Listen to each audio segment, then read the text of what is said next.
அனைவருக்கும் வணக்கம்.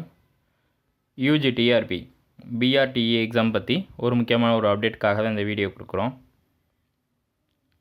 டிஎன்-டெட் ஆசிரியர் தகுதி தேர்வில் வெற்றியடைந்த அனைவருக்குமே வாழ்த்துக்கள்.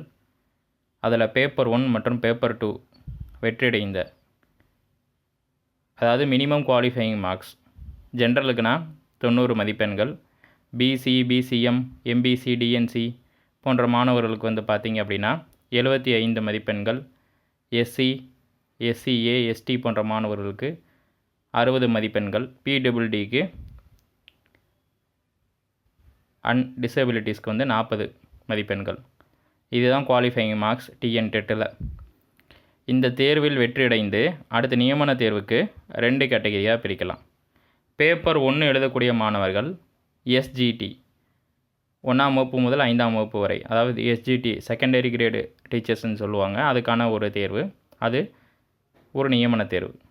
அதே மாதிரி நாம் இப்போ பார்க்குறது பேப்பர் 2ல்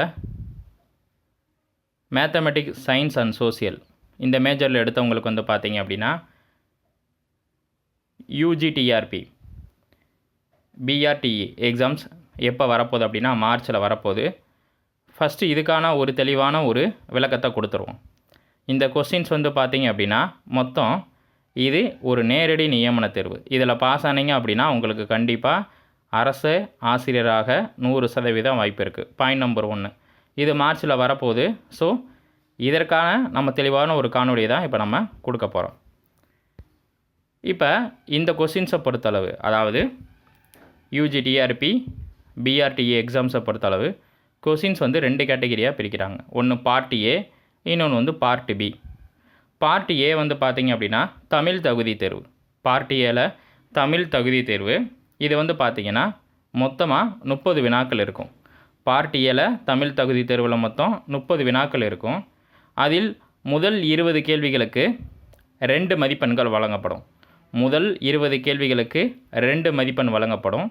அடுத்துள்ள 10 கேள்விகளுக்கு ஒவ்வொரு மதிப்பெண் வழங்கப்படும். அப்போ மொத்தமாக 50 மதிப்பெண்கள். அப்போ தமிழ் தகுதி தேர்வு யூஜிடிஆர்பியில் பார்ட் ஏல மொத்தம் 50 மதிப்பெண். அந்த 50 மதிப்பெண்ணில் மொத்தம் 30 கேள்வி கேட்குறாங்க.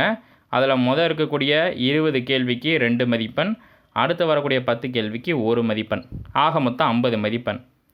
இதுதான் தமிழ் தகுதி தேர்வு யூஜிடிஆர்பியில் பார்ட் ஏல. சரி சார், இந்த 50 மதிப்பெண்ணுக்கு நம்ம எவ்வளோ எடுத்தால் பாஸ் அப்படின்னா 20 மதிப்பெண் எடுத்தால் போதும். அந்த 50க்கு நீங்கள் ஒரு 10 கொஸ்டின்ஸ் ஃபஸ்ட்டு வரக்கூடிய ஒரு 10 கொஸ்டின்ஸ் நீங்கள் சரினாலே 20 மார்க்கு நீங்கள் வாங்கிடலாம். உடனே உங்களுடைய மெயின் அந்த ஆன்சர் ஷீட்டை திருத்த ஆரம்பிச்சிருவாங்க. சரி சார், இந்த 50 மதிப்பெண்ணை பெற நம்ம எப்படி எளிமையாக படிக்கணும், இப்போ இருந்து ஸ்டார்ட் பண்ணிடலாம், ஏன்னா மார்ச்சில் எக்ஸாம் சொல்கிறீங்க, இப்போ இருந்து ஸ்டார்ட் பண்ணிடலாமா அப்படின்னா கண்டிப்பாக 100% ஸ்டார்ட் பண்ணிடலாம்.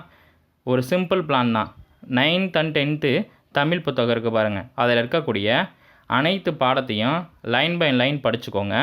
படிச்சுட்டு நிறையா யூடியூப் சேனலில் தமிழ் லைன் கொஸ்டின்ஸ் கொடுத்துருப்பாங்க 1 by 1. அதை நல்லா ரீட் அவுட் பண்ணிக்கோங்க.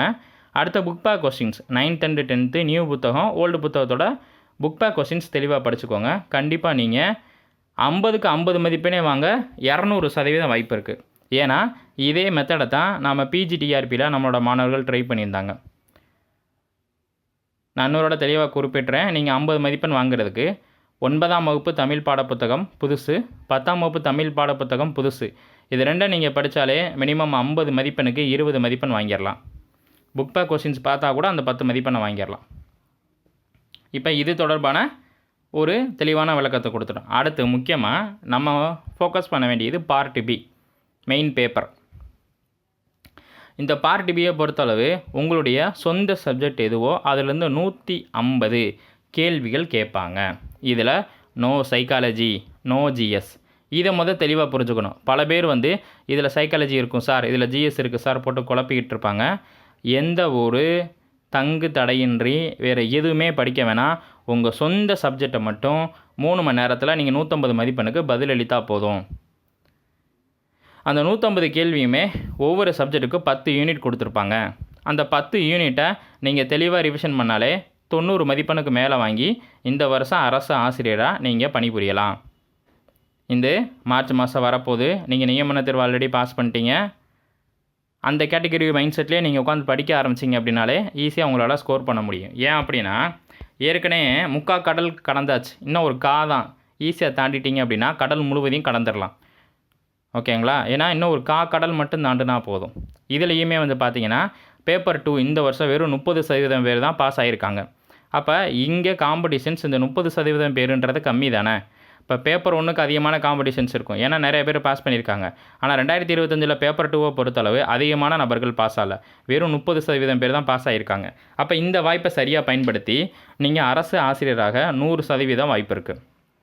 காம்படிஷன்ஸ் கம்மியாக இருக்கும்போது தான் நம்ம ஓரளவு ஆன்சர் பண்ணாலும் நமக்கு வேலை கிடைக்க வாய்ப்பு இருக்குது. தெளிவாக சொல்லிடுறேன், பார்ட் பி தான் ஸ்கோரிங் பேப்பர். சொந்த சப்ஜெக்ட்டு மொத்தம் 10 யூனிட் கொடுப்பாங்க ஒவ்வொரு சப்ஜெக்ட்லேயும். அதில் மொத்தம் 150 கேள்விகள் இருக்கும். இது மட்டும்தான் உங்களை வேலைவாய்ப்புக்கு அழைத்து செல்லும். இது தொடர்பான அடுத்தடுத்த காணொளிகள் வரப்போகுது. நன்றி.